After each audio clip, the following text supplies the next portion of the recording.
How to create a quick snap from your Instagram feed.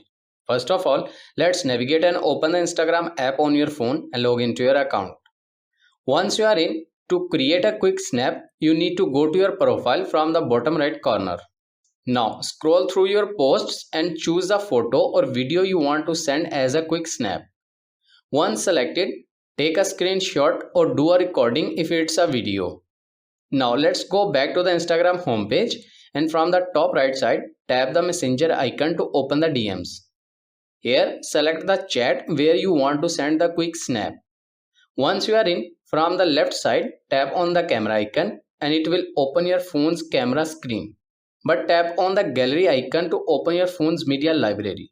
Now select the screenshot or recording to share, and on this page you can allow replay, keep in chat or view once. You can select accordingly and then tap on the send button. Now your selected post will be sent as a quick snap that the recipient can view either once, replay or keep in chat depending on your chosen setting. And that's it.